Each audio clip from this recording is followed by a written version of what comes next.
After session मैंने 2 months के अंदर ही कंसीव कर लिया था। बेबी से hello. Hi, hi Zoe. So Revti, tell me what kind of experience were you going through? क्या problems थी आपको जब आपने सेशन स्टार्ट किए थे उससे पहले? सेशन स्टार्ट से पहले तो ये था कि मुझे कंसीव के लिए बहुत ही डिप्रेशन फील होता था। माइंड हमेशा स्ट्रेस्ड रहता था कि कब मेरे कंसीव होगा। एक्चुअली मेरी मैरिज को 4 साल हो गए थे। तो मेरे साथ सब स्टार्टिंग में जैसे मिसकैरेज के बाद कंसीव होने में टाइम डल रहा था। तो काफी जैसे ट्रीटमेंट्स भी ली, मेडिसिन भी ली, तो उनसे कोई खास रिजल्ट आया नहीं। Okay. और मेरा माइंड उस चीज को सोच सोच के काफी डिप्रेस्ड फील करने लगा। आपके बारे में जानना, फिर आप ज्वाइन किया मेरे, फिर मैंने आपके साथ सेशन लगाया Okay. कि जिससे मेरा मेन मोटिव सेशन लगाने का ये था कि कि मेरी लाइफ से स्ट्रेस हटे और मैं इजीली कंसीव कर सकूं उस चीज को। Okay. क्योंकि मैंने ये चीज जाननी थी कि कंसीव के लिए सबसे पहले तो हमें माइंड अपना सही रखना चाहिए, स्ट्रेस नहीं लेना चाहिए। लेकिन एज यूजुअल आफ्टर मैरिज काफी लोग बार बार बोल बोल के कि कंसीव नहीं हुआ, जल्दी हो जाएगा, कब होगा, बोल बोल के मेरा माइंड रोज ही मतलब मेरे को बार बार सोचने पे मजबूर कर देते थे कि क्यों नहीं कंसीव हो पा रहा अभी तक मेरे को। तो वो चीज मेरे माइंड में एक स्ट्रेस क्रिएट करी ही जा रही थी।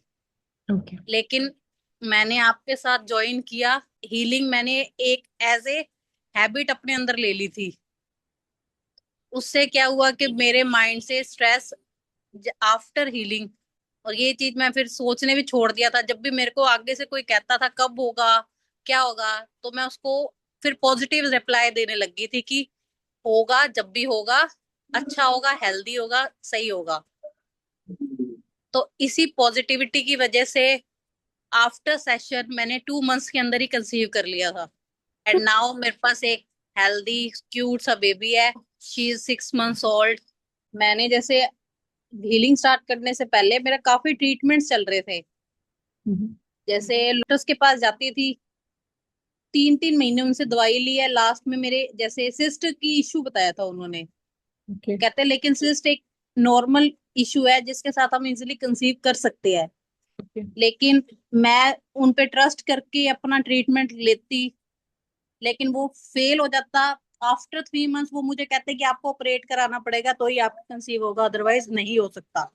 Okay. फिर मैंने ऐसे करते करते 1 1.5 साल हर डॉक्टर के पास जाके ट्रीटमेंट लिया है। लेकिन वही सेम प्रोसेस होता था। 3 महीने मेरी ट्रीटमेंट चलता था। फिर वो कहते नहीं, आपका सिस्ट रिमूव ही करना पड़ेगा तो ही आपको कंसीव होगा, अदरवाइज आपको कंसीव नहीं हो सकता या और प्रॉब्लम्स आएगी। लेकिन मैं ऑपरेशन नहीं कराना चाहती थी। मुझे था कि नेचुरली हो तो सबसे बेस्ट है। फिर मैंने आपके साथ जुड़ी, आपने मेरे अंदर पॉजिटिविटी डाली। इससे क्या हुआ, एक तो मैंने सारी दवाइयां छोड़ दी थी उस टाइम जब मैं हीलिंग कर रही थी। देन आफ्टर हीलिंग मेरे को 2 मंथ्स के अंदर ही कंसीव नेचुरली हो गया था। मुझे उस टाइम ना कोई मेडिसिन की जरूरत पड़ी, ना कुछ, ना कोई इंजेक्शन, ना आईवीएफ, कोई अदर ट्रीटमेंट नहीं। नेचुरली मैंने कंसीव किया था अपना बेबी। Okay. और Yeah. मैम, जब आपने हीलिंग करते थे उस टाइम जैसे आप हमें हमें बोलते थे कि आप अंदर पॉजिटिविटी लाओ, मैनिफेस्ट करो कि Mhm. आप एक्चुअल में क्या चाहते हैं। तब मैंने जब आपसे हीलिंग स्टार्ट की थी तो मैंने जैसे मैनिफेस्ट किया था कि मेरे दिसंबर में हो जाए बेबी कंसीव या कुछ हो जाए। लेकिन अपना 1 मंथ का हीलिंग प्रोसेस चला, और वैसे ही मैजिक ऐसा हुआ कि नेक्स्ट ईयर दिसंबर में ही मेरा बेबी मेरे पास आया। उसके लिए thank you so so so much. मैं कहूंगी आपकी हेल्प के लिए कि लोगों को आपसे जितना हो सके उतना जुड़े कि वो भी एक इतना अच्छा गिफ्ट ले सके। Thank you thank so you. much, Revti. Beautiful, beautiful name, beautiful journey. How old is she now? Ma'am she is now 6 months old. Oh wow, beautiful. And how is your experience now with her? It's a very good experience. It's just like a roller coaster, up and down. Beautiful. Okay, Revti, thank you so much for connecting. Baby से hello. Hi, hi Zoe. Hi Zoe. Hi.